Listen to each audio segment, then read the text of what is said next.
नमस्कार, India voice पर स्वागत है आपका। मैं हूं आपके साथ प्रियंका मिश्रा। यूपी में लोकसभा चुनाव से पहले जहां गठबंधन के समीकरण रोज नया रंग बदल रहे हैं, तो वहीं सपा सुप्रीमो भी पीडीए को पीछे छोड़ धर्म की शरण में पहुंचे हैं और सपा कार्यालय से लेकर इटावा तक शालिग्राम की शिला को विधि विधान के साथ पूजा कर सबकी सुख समृद्धि की कामना करते नजर आ रहे हैं। मगर सवाल यह है कि राम मंदिर जाने से गुरेज करने वाले सपाइयों को आखिर भगवान शालिग्राम की जरूरत क्यों आन पड़ी? वहीं चीख चीख कर हिंदू देवी देवताओं और पद्धति का विरोध करने वाले स्वामी की पार्टी आज खुद ही प्राण प्रतिष्ठा कर रही है। तो क्या अखिलेश ने अपना रास्ता बदल दिया है या फिर विचारधारा? आज इसी पर होगी बहस। सपा के बदले हुए नए रूप पर हम करेंगे बातचीत, लेकिन उससे पहले आपको दिखाते एक रिपोर्ट। लोकसभा चुनाव के लिए हर राजनीतिक पार्टी अपने अपने एजेंडे के साथ आगे बढ़ रही है। बीजेपी ने साफ कर दिया है कि अयोध्या में प्राण प्रतिष्ठा के बाद चुनाव में वो राम नाम के साथ उतरेंगे। तो वहीं यूपी में बीजेपी को टक्कर देने के लिए पीडीए यानी के पिछड़ा, दलित और अल्पसंख्यक का नारा देने वाले अखिलेश यादव अपने एजेंडे से थोड़ा भटकते हुए राम की काट शालिग्राम से करने की मूड में है। यानी जाति को आगे बढ़ाने का नारा अब धर्म में बदल रहा है। मुद्दों की सियासत में आस्था का संग्राम हो रहा है। बीजेपी के राम तो अखिलेश यादव के शालिग्राम। उत्तर प्रदेश की सियासत में अब मुद्दों पर आस्था भारी पड़ती नजर आ रही है, जिसमें अखिलेश यादव पीडीए के तड़के वाले फॉर्मूले में आस्था को घोल रहे हैं। एक तरफ स्वामी प्रसाद मौर्य लगातार भगवान और हिंदू पूजा पद्धति पर सवाल करते हैं, अयोध्या में हुई प्राण प्रतिष्ठा को घेरते हैं, तो वहीं सपा दफ्तर में अखिलेश यादव शालिग्राम का दिव्य दरबार सजा रहे हैं। समाजवादी पार्टी के राष्ट्रीय अध्यक्ष अखिलेश यादव इटावा लॉइन सफारी के पास केदारनाथ की तर्ज पर केदारेश्वर मंदिर बनवा रहे हैं। करीब 10 एकड़ में बन रहे इस मंदिर के लिए नेपाल से शालिग्राम की शिला मंगवाई गई है। मंगलवार को शालिग्राम शिला की समाजवादी पार्टी के अध्यक्ष अखिलेश यादव ने कार्यालय में विधि विधान के साथ पूजा अर्चना की। अखिलेश यादव ने एक्स के जरिए कहा कि श्री शालिग्राम भगवान का आगमन देश प्रदेश के लिए शुभ हो और जन मन के लिए कल्याणकारी हो। इस पावन कामना के साथ हृदय से स्वागत है। सवाल ये है कि जातिगत मुद्दों पर चुनाव लड़ने वाले अखिलेश यादव को आखिरकार क्यों जरूरत पड़ गई ये बताने के लिए कि वो हिंदू हैं, जबकि उन्हीं की पार्टी के नेता स्वामी प्रसाद मौर्य बार बार हिंदू धर्म, देवी देवताओं और हिंदू पूजा पद्धति पर सवाल खड़े करते हैं। आपको बता दें कि 2022 में बीजेपी के राम की काट अखिलेश यादव ने भगवान परशुराम से करने की कोशिश की थी। सपा के दिग्गज ब्राह्मण नेता संतोष पांडे ने लखनऊ में भगवान परशुराम का मंदिर भी बनवाया। अखिलेश यादव ने पूजा अर्चना भी की, लेकिन ब्राह्मण वोटरों पर फरसे का रंग चढ़ा नहीं। सीटें तो बढ़ी, लेकिन सत्ता भगवाधारी योगी को मिली और अखिलेश यादव ने अपना फोकस पीडीए फॉर्मूले पर कर दिया। लेकिन 22 जनवरी को राम मंदिर की प्राण प्रतिष्ठा के बाद जनता के दिमाग पर चढ़ी धार्मिक खुमारी को भांपते हुए अखिलेश यादव फिर से आस्था के रास्ते पर निकल चुके हैं। अब वो भगवान भोलेनाथ की शरण में है। फिलहाल पीडीए के साथ धर्म ध्वजा उठाने वाले अखिलेश यादव को प्रसाद स्वरूप कितनी सीटें मिलती हैं, ये तो 2024 के लोकसभा चुनाव के नतीजे ही बताएंगे। Bureau report, India voice.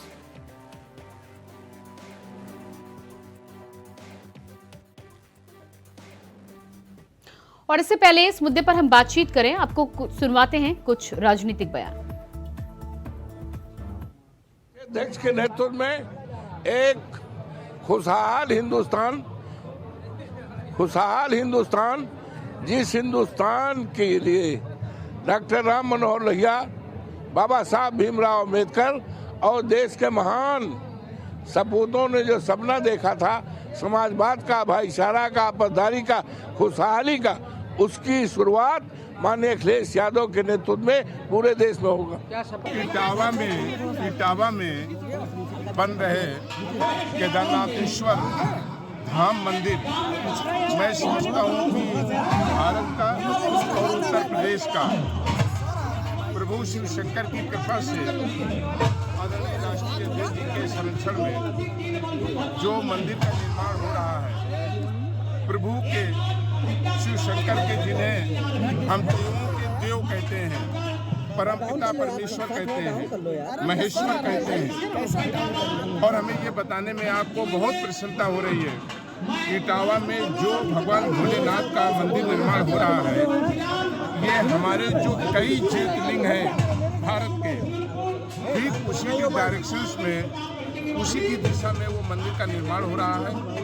उस मंदिर पर शालिग्राम जी की ये शिला जो आप देख रहे हैं, एक अद्भुत शिला है, अकल्पनीय शिला है, जो नेपाल देश के रास्ते से होकर के आज ये लखनऊ में आई है। तो चुनावी लड़ाई शालिग्राम पर आई।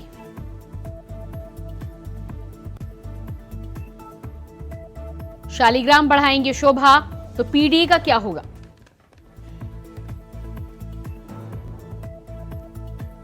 मंदिर पर अखिलेश भरे हामी, हिंदुत्व को कोसे स्वामी।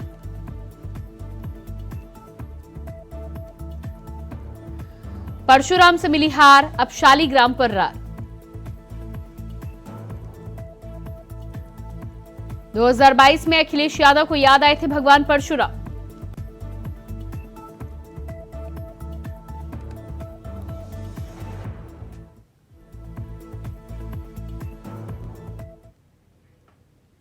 तो आज सपा के पूजा पाठ पर हम करेंगे चर्चा, लेकिन उससे पहले रुकते हैं एक छोटे से ब्रेक के लिए, फौरन वापस लौटते हैं।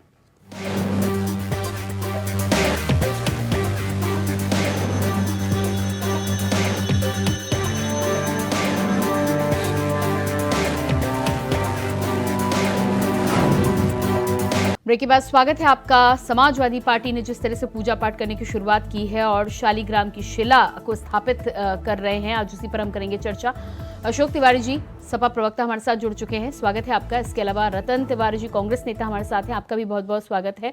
प्रदीप भटनागर जी बीजेपी नेता हमारे साथ हैं, आपका भी बहुत बहुत स्वागत है। और अनिल पाठक जी वरिष्ठ पत्रकार हमारे साथ जुड़ चुके हैं, आपका भी बहुत बहुत स्वागत है। तो सबसे पहले अशोक जी आपके पास ही आती हूँ, सवाल आपसे ही है।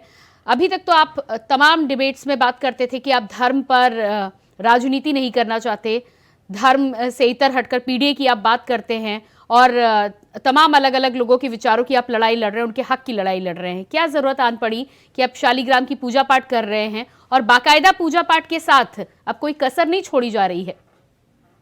जी प्रियंका जी, देखिए मैं प्रारंभ से ही आपके चैनल पर और सभी जगहों पर स्पष्ट रूप से कहता रहा हूँ कि हमारे राष्ट्रीय अध्यक्ष माननीय यादव जी सभी धर्मों का हम लोग सम्मान करते हैं और सभी धर्मों का आदर करते हैं। सनातन धर्म का जो आदर हम करते हैं, भाजपा कोई ऐसा नहीं कि भाजपा ही करती नहीं। आप तो भाजपा पर आरोप लगाते थे कि धर्म की राजनीति कर रहे हैं, राम पर राजनीति कर रहे हैं। ठीक चुनाव से पहले आप जो ये पूजा पाठ कर रहे हैं, ये धर्म पर राजनीति नहीं है क्या? उससे अलग कैसे है? देखिए प्रियंका जी, भाजपा दिखावा करती है, राजनीति करती है। हम अपने अंतःकरण से प्रभु का आदर करते हैं, शालिग्राम भगवान का आदर करते हैं। और ये दिखावा और अंतःकरण के बीच में जो अंतर है, ये कौन तय करेगा? अब आप मेरी बात स्पष्ट रूप से मैं अपनी बात रख रहा हूँ आपके चैनल पर। प्रभु शालिग्राम का समाजवादी पार्टी ही नहीं, पूरा देश में हर सनातनी सम्मान करता है। और समाजवादी पार्टी तहे दिल सम्मान करती है विष्णु जी के सभी अवतारों का। हमारे राष्ट्रीय अध्यक्ष जी ने कहा है स्पष्ट रूप से कि भगवान विष्णु जी के सभी अवतारों का हम सम्मान करते हैं, आदर करते हैं और अपने दिल में हमारे बसते हैं। सच्चाई ये है और ये दिखावा नहीं है, ये अंतःकरण की आवाज है। आज जो समाजवादी पार्टी के राष्ट्रीय अध्यक्ष माननीय यादव जी ने जिस तरह से सनातन धर्म और सनातन धर्मावलंबियों का, और वो स्वयं सनातन धर्म में है, हमारे राष्ट्रीय अध्यक्ष जी। ठीक है। विष्णु भगवान के सभी अवतारों का आप आदर करते हैं अशोक जी। अभी 3-4 दिन पहले उत्तर प्रदेश में जब तमाम विधायक पहुंचे, कांग्रेस के भी विधायक पहुंचे, दिल्ली के सीएम अरविंद केजरीवाल भी राम मंदिर में दर्शन कराए, आपने मना कर दिया। उस समय क्या अंतर था? विचारधारा में अंतर था? अचानक से विचारों में परिवर्तन हो गया? क्या ऐसा हो गया? बहुत अच्छा सवाल किया आपने। स्पष्ट रूप से हमारे राष्ट्रीय अध्यक्ष माननीय यादव जी ने कहा कि जब प्रभु बुलाते हैं तब हम जाते हैं। प्रभु का बुलावा आता है, हर सनातनी मानता है, पूरा देश मानता है, पूरा विश्व मानता है कि जब प्रभु बुलाते हैं। यानी कि आप ये मान रहे हैं कि अभी तक आपकी पार्टी के विधायकों और सपा सुप्रीमो को भगवान राम का बुलावा नहीं आया? नहीं, जब अंतःकरण की आवाज आएगी हम जाएंगे। हाँ, पूरा हाँ। देश सकेगा। ठीक है, प्रदीप भटनागर जी, क्या कहना है इस पर आपका? और हाँ। किसी द्वारा आयोजित कार्यक्रम जो होता है, हाँ। वो आयोजित कार्यक्रम होता है। अरे वो ठीक है, एक 22 कार्यक्रम जनवरी था। को आप नहीं गए थे, 3-4 दिन पहले जब तमाम विधायकों को विधानसभा अध्यक्ष ने न्योता दिया था, तब क्या तकलीफ थी? सच्चाई ये है कि ये सारा कार्यक्रम प्रायोजित कार्यक्रम किया है, दिखावा किया है भारतीय भाजपा ने। नहीं, लेकिन आप ही भाजपा के इंडिया ने- गठबंधन के साथी कांग्रेस के विधायक जी। तो पहुंचे थे, तो उनको नहीं समझ में आया कि प्रायोजित कार्यक्रम था। अरे ये व्यक्तिगत विषय होता है। अंतःकरण की आवाज पे कोई भी जा सकता है। ठीक है, प्रदीप हमारे भटनागर जी। अंतःकरण में आवाज आएगी, हम भी पहुंच जाएंगे। और ठीक है, साधन समझ गई भाव मैं। का हाँ। सम्मान भाजपा रहेगी, भाजपा दिखावा करती है। चाहिए, मगर भगवान के बुलावे का अंतःकरण तो चाहिए, मगर मन से भाव नहीं चाहिए। भारतीय जनता पार्टी दिखावा करती है, ये भी कह रहे थे। तो ये परशुराम जी का मंदिर बनवाने के लिए ये क्या था? दिखावा नहीं था तो क्या था? जब एक समुदाय नाराज हो गए तो चुप हो गए, मंदिर बनने बंद हो गए। आज ये आप सभी, जैसे आप बता रहे हैं कि शालिग्राम जी का ये बनवा रहे हैं, तो ये अंतःकरण से बनवा रहे हैं? ये जो आज डिबेट रखी गई है उस पर, या दिखावा हो रहा है? मैं सुन रहा था, मैं आदरणीय अखिलेश जी को, वो कह रहे थे अभी मेरे पास प्रभु श्री राम की कॉल नहीं आई।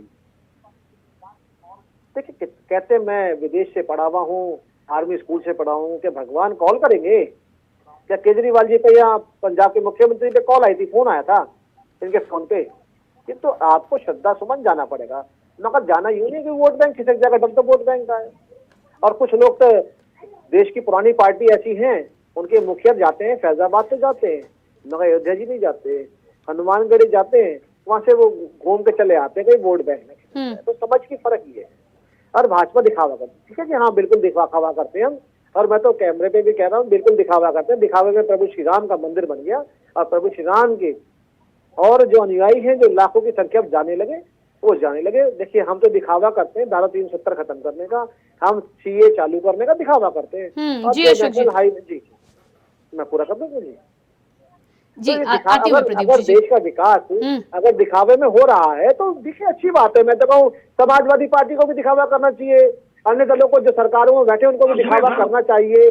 तो इस दिखावे में अगर देश का विकास हो रहा है या देश का दिखावे हो रहा है, मैं जवाब दे रहा हूँ, सुनना सीखिए, सुनना भी सीखिए। देखिए, आप मैं जिसे जवाब बोल दे रहे रहा हो अच्छा नहीं लगता, हूँ, आपकी आपकी बात बात का जवाब दे रहा हूँ। प्लीज प्लीज आपकी बात का जवाब सुन हाँ, ठीक है, अशोक जी जवाब दीजिएगा। प्रदीप जी आती हूँ, अशोक जी जवाब दीजिएगा जी। मैं जवाब दे रहा हूँ आपको। सच्चाई है, करोड़ों करोड़ देशवासियों की आस्था, करोड़ों करोड़ देशवासियों का विश्वास का सम्मान करते हुए, साक्ष्यों को देखते हुए, माननीय सर्वोच्च न्यायालय ने जब आदेश दिया तो सरकार कोई भी होती, आपने कंप्लायंस किया, कोर्ट की आदेश का आपने कंप्लायंस किया, सरकार किसी की भी होती। अरे ठीक है अशोक जी, मान लिया सुप्रीम कोर्ट का फैसला था, मान लिया सुप्रीम कोर्ट का फैसला था, 22 जनवरी को प्रतिष्ठा भी हो गई, जाने दीजिए, पुरानी बात है। जी प्रदीप जी अपना जवाब दीजिएगा। मैं कह रहा हूँ, मैं समाजवादी पार्टी से कह रहा हूँ, एक बहुत बड़ी विशाल मस्जिद बननी है, तो पूरे विश्व लेवल की अच्छी सी बननी है, तो समाजवादी पार्टी आए ना, I.N. फलाना डॉट नीचे डॉट ऊपर डॉट में तो दर्द हो रहा है। ये देश सभी का है, मंदिर भी बनेगा, मस्जिद भी बनेगी। और वो भी अगर वाले बनवाने लगे तो क्यों मरोड़ रहा है? आप बीमारियों को ईसाइयों की, ये केवल वोट बैंक यहाँ मंदिर भी बनेगा, मस्जिद भी बनेगी, गुरुद्वारे भी बनेंगे, चर्च भी बनेगा। चाहिए तो जनता की समस्या छोड़ना चाहिए इनको, तो ये जनता की समस्या का मतलब नहीं है। राजा जी, ठीक है, रतन तिवारी जी मेरे साथ कांग्रेस से जुड़ चुके हैं। रतन जी, क्या लगता है आपको, आपके दोनों साथी, आप और समाजवादी पार्टी दोनों ही अभी तक ये कहते थे कि भारतीय जनता पार्टी राम मंदिर को चुनावी फायदा और लाभ लेने के लिए प्रचार प्रसार कर रही है और पूरी तरह से प्रायोजित कार्यक्रम किया है, लेकिन अब जो उत्तर प्रदेश में हो रहा है उसे आप क्यों नहीं प्रायोजित कहेंगे, वो कैसे अलग है? प्रियंका जी, आप कैसी बातें करते हैं, ये तो पूरी तरीके से स्पष्ट दिख रहा है। माननीय सर्वोच्च न्यायालय के फैसले से मंदिर का भव्य निर्माण हुआ और पूरे देश की जनता ने, हर पार्टी के लोगों ने उसका समर्थन दिया। लेकिन भगवान श्री राम के मंदिर के उद्घाटन में प्राण प्रतिष्ठा का जो कार्यक्रम हो रहा था, वह कार्यक्रम पूरी तरीके से भारतीय जनता पार्टी के लोगों ने अपना रंगमंच बना नहीं, दिया तो था। भारतीय जनता पार्टी पर जब आप आरोप लगाते हैं कि चुनाव के समय लाभ ले रही है, तो समाजवादी पार्टी इस समय क्या कर रही है उत्तर प्रदेश में? मैं आप पूरा सुनते ही नहीं, समस्या ये है प्रियंका जी। नहीं, मैं सुन रही हूँ, मैं सुन रही हूँ, लेकिन आप मुद्दा भटका देते हैं। मैं सवाल कुछ और कर रही हूँ, आप जवाब कुछ और दे रहे हैं। जी, जब आप मुझे 30 सेकंड का समय देंगे ना, तो आप समझ जाएंगे। ठीक है। देखिए, उस सर्वोच्च न्यायालय से मंदिर का भव्य निर्माण हुआ, उसका हम स्वागत करते हैं। अखिलेश जी को भगवान श्री राम का कॉल आएगा, वो जाएंगे, और भगवान श्री राम का बुलाया कांग्रेस पार्टी को आएगा, कांग्रेस पार्टी भी जाएगी। लेकिन यह जो मंदिर का निर्माण माननीय अखिलेश यादव जी कर रहे हैं, वो स्वयं अपने पैसे से कर रहे हैं, अपने कार्यकर्ताओं के पैसे से कर रहे हैं, इस देश की जन भावनाओं को समझते हुए कर रहे हैं। ये बताइए मुझे, उसमें न तो सर्वोच्च न्यायालय का कोई काम था, न तो भारतीय जनता पार्टी का उसमें कोई रोड़ा था, न तो उनका सपोर्ट था। तो भारतीय जनता पार्टी को तकलीफ क्यों होती है? नहीं, तो सवाल तो ये भी है रतन जी, जवाब मैंने सुन लिया, आपका पूरा जवाब सुन लिया, पर सवाल तो ये भी है कि ठीक चुनाव से पहले परशुराम और फिर शालीग्राम क्यों याद आते हैं? परशुराम का मंदिर तो आप जाइए ना, सुल्तानपुर में हमारे सपा के जो विधायक है पांडे जी। नहीं, 2022 में मुझे परशुराम का मंदिर दिखाई दिया, अब 2024 आ गया है तो शालीग्राम दिखाई दे रहे हैं। इस बीच में साल, 1.5 साल, 2 साल जो होता है, उस बीच में कुछ नजर क्यों नहीं आता? आपको कुछ नजर आया हो तो आप याद दिला दीजिए। प्रियंका जी, मैं वही तो बार बार कहता हूँ कि जब राहुल गांधी जी मंदिर में जाते हैं, प्रियंका गांधी जी मंदिर में जाते हैं, तो इनको दर्द होने लगता है, उन्हें तकलीफ होने लगता है। मैं यही तो बार बार पूछता हूँ कि भगवान श्री राम में या भगवान में, सनातन में अगर हम विश्वास करते हैं तो हम दिखावा क्यों करें? हम क्यों मीडिया को लेके जाए हर जगह कि हमारे मंदिर में जा रहे हैं? नहीं आई क्या? अगर इतना ही गुपचुप तरीके से करना था, अगर आपको पीडीए पर ही चलना था, मैं समाजवादी पार्टी की बात कर रही हूँ, इंडिया गठबंधन में आपके साथ है, अगर पीडीए पे ही चलना था तो ये तस्वीरें कैसे आ गई? फिर तो आप भी ना करते, लेकिन आप भी वही काम करते हैं, लेकिन सवाल उठाएंगे। जी, मैं बोलता हूँ, आप अगर आएंगी प्रियंका जी, अगर मैं पूजा पाठ कर रहा हूँ, आप आएंगे तो मैं आपको भगा दूंगा। आप अगर कहीं कैमरा लेके पहुंच जाएंगी तो आप उसका दृश्य देख लेंगी और टीवी पे चला देंगी, और जहां आप नहीं पहुंच पाएंगी वहां नहीं चल पाएगा। आप देखिए ना, भगवान श्री राम का जब मंदिर के प्राण प्रतिष्ठा कार्यक्रम में प्रधानमंत्री मोदी किस प्रकार लेटे हुए थे दंडवत, लेकिन कैमरे पे देखते हुए उन्होंने किस प्रकार वो थाल जो था उसको ऐसा घसका दिया आगे की तरफ कि मेरा फोटो पूरा है। इस पर जवाब आप दीजिएगा। पूरे देश में देखा था उसने। हाँ, प्रदीप जी जवाब दीजिएगा इस पर। नहीं रतन जी, देखिए जो बोलते हैं बिल्कुल सही बोलते हैं। मैं रतन जी बातों कभी भी गलत नहीं बोलता। अगर रतन जी बताते नहीं है कि राष्ट्रीय अध्यक्ष जब टीका साफ कर देते हैं बड़े मंच पे और वो मोबाइल के कैमरे में आ जाती है तो उसको कोई भी नहीं बोलते। बिल्कुल सही कह रहे हैं, बिल्कुल ये दिखावा नहीं करते। जब राहुल जी मंदिर तो जाते हैं, काशी जी सब जगह जाते हैं ना, जब टीका मंच में मिटा देते तो वो दिखता नहीं करता। उन हिंदुओं कितना, उन ब्राह्मणों कितना घात होता होगा जब आप टीके को साफ करा देते हैं और कर देते हैं। सब चीजें दिखती हैं, आप कितनी आस्था रखते हैं? क्योंकि वोट बैंक के लिए तो धोती पहन लेंगे, गमछा डाल लेंगे, मगर उसके बाद जब वहां जहाँ पे उन्होंने अभी आसाम में कहीं पे अभी पूजा करी माँ की, तो क्या वो पोशाक में नहीं जा सकते थे? जा सकते थे, मगर क्यों नहीं गए? क्योंकि वोट बैंक जीरो हो जाता, जिसको वोट बैंक चाहते। क्योंकि आज समाजवादी पार्टी, कांग्रेस, आप करेंगे तो अच्छा, हम करेंगे तो गलत। नहीं, आप भगवान के मंदिर में जाएंगे तो वो ठीक है, वो वोट की राजनीति नहीं होती है, और हम भगवान के मंदिर में चले जाएंगे तो वोट की राजनीति कर रहे हैं। नहीं, मंदिर जाइए, बिल्कुल मत जाइए, लेकिन आपकी फोटो आ जाए तो इत्तेफाक से आ गई, और दूसरी कोई फोटो आती है तो कैमरे में एंगल देख कर दिया गया। नहीं, ये तय करने के लिए रतन जी, हो रहा है कि अगर कोई प्रधानमंत्री अपनी माँ से मिलने जाता है तो भी कैमरामैन को लेके जाता है। मोहम्मद है, अगर किसी मंदिर में जाता है कैमरा लेके जाता है। मुझे अगर किसी गरीब का, किसी मजदूर का पैर धुलता है तो भी कैमरा लेके जाता है। अगर उसके सामने कोई कर्मी खड़ा हो जाता है उसे हटा देता है कि हमारा फोटो न कर जाए। आप देखिए नहीं तो फोटो की राजनीति कौन करता है, वो पूरा देश जानता है। ये दिखाने की उस पर थोड़ा प्रधानमंत्री मोदी ने तो इस देश को सेल्फी लेना सिखा दिया। वो तो अपने नाम के पीछे आगे लगवाओ तो वो जनता लगा रही है। ठीक है। अनिल पाठक जी भी मेरे साथ वरिष्ठ पत्रकार बने हुए हैं। जी अनिल जी, आपके पास आऊंगी। तमाम तरह की दलीलें जरूर दी जा रही हैं। यहाँ पर रतन जी और अशोक जी दोनों का कहना है कि नहीं, धर्म के लिए नहीं किया जा रहा है, और कैमरा मीडिया पहुंचा और तस्वीरें आ गई हैं। लेकिन साफ बात तो यही है कि ये सुगबुगाहट जो ठीक 24 के पहले सुनाई दे रही है, इसके पीछे कोई रणनीति तो जरूर है। क्या लगता है आपको कि क्या पीडीए से भला होने वाला नहीं था, या बिहार के बाद तमाम तरीके के माहौल को देखने के बाद समाजवादी पार्टी ने अपना रुख बदलने की सोची है? देखिए प्रियंका जी, उत्तर प्रदेश की सियासत में अगर धर्म का तड़का ना हो, भगवान का तड़का ना हो, तो ये संभव नहीं है जी। चाहे वो भारतीय जनता पार्टी हो या फिर समाजवादी पार्टी हो या फिर कांग्रेस हो। ये अंतर जरूर है कि जब चुनाव आता है तब समाजवादी पार्टी और कांग्रेस और अन्य पार्टियां भगवान की शरण में जाती हैं। अब 2022 का चुनाव देख लीजिए, विधानसभा का, भगवान परशुराम के मुद्दे पर समाजवादी पार्टी ने चुनाव लड़ने की कोशिश की।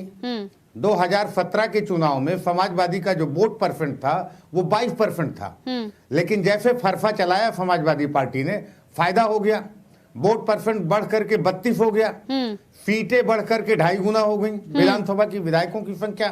तो जाहिर सी बात है फायदा होता है। यहाँ पर उत्तर प्रदेश की सियासत में धर्म का, भगवान की पूजा अर्चना का बड़ा अपना अहम रोल है और भरपूर आशीर्वाद भी मिलता है। अब किसी को कम मिलता है, किसी को ज्यादा मिलता है। नहीं, लेकिन ठीक चुनाव से पहले ये चीज आती है और उसके बाद फिर समाजवादी पार्टी और कांग्रेस की तरफ से हमेशा ये कहा जाता है कि बीजेपी धर्म का प्रचार करती है, धर्म का फायदा उठाती है। लेकिन इस तरह की जब तस्वीरें आती हैं तो क्या आप अंतर देख पाते हैं दोनों पार्टियों में? देखिए प्रियंका जी, भारतीय जनता पार्टी खुल्लम खुल्ला करती है, समाजवादी पार्टी और कांग्रेस लुका छिपी वाला काम होता है कि धीरे से किसी मुद्दे पे कैसे बीजेपी को काट की जाए उसकी। तो इसके काट में जो है वो समाजवादी पार्टी हो या कांग्रेस ये राजनीति करती है। 2022 में राम के बदले परशुराम, अब देखिए फिर राम के बदले शालिग्राम। जी अशोक जी, जवाब दीजिएगा। जी देखिए, स्पष्ट रूप से मैं कहना चाहता हूँ, ये देश भारतीय संस्कृति, हमारी भारतीय संस्कृति, ये देश सबको समाहित करके चलता है। वसुधैव कुटुम्बकम पर चलता है। और जो भगवान शालिग्राम की बात जहाँ तक है, मैं आपको स्पष्ट रूप से कहना चाहता हूँ, ये हमारे देश की परंपरा है। हर सनातनी, मेरे परिवार में भी मेरे पर बाबा पूरे अशोक जी, आपके ऊपर सवाल नहीं उठा रही हूं मैं आज, आपके ऊपर सवाल नहीं है, सपा सुप्रीमो के पूजा पाठ पर सवाल नहीं है, लेकिन सवाल तब उठता है जब स्वामी प्रसाद मौर्य के बयान आते हैं प्राण प्रतिष्ठा को लेकर और हिंदू धर्म के देवी देवता पद्धति को लेकर कोई कोर कसर यदि उन्होंने छोड़ी हो तो आप आज बता दें। उनके बयान आते हैं, ना कोई खंडन आता है, ना कोई कार्रवाई आती है, और उसके बाद फिर आप पूजा पाठ का बात करते हैं। देखिए, मैंने अनेकों बार आपके चैनल पर, दो विचारधारा एक ही बयान में कैसे रह सकती है और फिर सवाल क्यों ना उठाया जाए? मैंने अनेकों बार आपके चैनल पर आप ही के डिबेट में स्पष्ट किया है कि स्वामी प्रसाद मौर्य जी का बयान व्यक्तिगत एक व्यक्ति का बयान है और हमारे राष्ट्रीय अध्यक्ष जी का जो कार्य है वो पूरी समाजवादी पार्टी का, हमारी समाजवादी विचारधारा है। सच्चाई ये है, अब एक व्यक्ति के पीछे पड़ने का फायदा, सच्चाई ये है कि भगवान शालिग्राम की पूजा नहीं, तो उनका तो कहना था कि क्या भगवान राम में प्राण नहीं था। अशोक जी सवाल सुन लीजिएगा। प्रदीप जी आती हूँ, प्रदीप जी, हाँ, प्रदीप जी आती हूँ आपके पास में। अशोक जी, उनका साफ सवाल था कि क्या भगवान राम निर्जीव हो गए थे जो प्राण प्रतिष्ठा करनी है, तो आप शालिग्राम की प्राण प्रतिष्ठा नहीं होगी क्या? अरे भाई, प्राण प्रतिष्ठा का किसने विरोध किया है? हमारे आपके स्वामी प्रसाद मौर्य ने विरोध किया है। अशोक जी, आप जाके पूछिए, एक व्यक्ति का नाम दे रही है खाली, आप पूरी पार्टी का नाम नहीं ले रही है। हमारे राष्ट्रीय अध्यक्ष जो कहते हैं वही पार्टी कहती है, वही समाजवादी पार्टी का नियम कानून है। सच्चाई है, भगवान शालिग्राम का भोग लगाए बगैर, भगवान शालिग्राम का भोग लगाए बगैर लोग भोजन नहीं करते हैं। धर्म में पहले प्रसाद खाते हैं, उनका पहले भोग लगता है, भोजन किया जाता है। ये परंपरा है, प्रसाद ही ग्रहण किया जाता है हमारे यहाँ, एक साधनी परंपरा हमारे यहाँ है। उनसे बढ़कर कौन है? आज देश के अंदर साधनी परंपरा का पूरा निर्माण हमारे राष्ट्रीय अध्यक्ष माननीय गदाधर जी, हम सभी सनातनी करते हैं। अब अन्य धर्म के लोग अपने धर्म की बात करते हैं, जो जिस धर्म में है उसको आजादी है अपने धर्म से काम करने की। माननीय राष्ट्रीय अध्यक्ष जी का जो धर्म है वो साधन धर्म है। चलिए, समय मेरे पास अशोक जी नहीं है, उम्मीद है जी प्रदीप जी बहुत 10 सेकंड लीजिएगा जी। अभी तिवारी जी कह रहे थे कि सर्वोच्च न्यायालय ने इसकी घोषणा करी और वही कमेटी बनाई, तो इसलिए दोनों पार्टियों से कह रहा हूँ, ये मत बोला करो कि बीजेपी वालों ने बनाया। जब आपको चीजें पता है तो अनबना के मत बोला करो। लोग आपको अज्ञानी समझेंगे, कांग्रेस को, समाजवादी पार्टी को अज्ञानी समझेंगे अगर इस टाइप की बातें करेंगे। ठीक है, समय मेरे पास नहीं है अशोक जी, समय नहीं है बनाने की। अशोक जी समय नहीं है। बहुत बहुत धन्यवाद आप सभी का देना चाहूंगी। प्रदीप जी, रतन तिवारी जी, अशोक तिवारी जी, अनिल पाठक जी। और अब कम से कम उम्मीद शायद ये की जाए कि क्योंकि सपा सुप्रीमो ने अब प्राण प्रतिष्ठा की है शालिग्राम जी की, तो हो सकता है कि स्वामी प्रसाद मौर्य की तरफ से अब कुछ दिनों तक कुछ बयान ना आए। लेकिन क्या वाकई में पीडीए का मुद्दा छोड़कर धर्म की राजनीति की तरफ समाजवादी पार्टी और सपा सुप्रीमो बढ़ रहे हैं, ये आने वाले दिनों में पता चलेगा। फिलहाल हमारे इस खास कार्यक्रम में इतने ही। खबरों के लिए बने रहिए इंडिया वॉइस के साथ। मुझे दीजिए इजाजत, नमस्कार।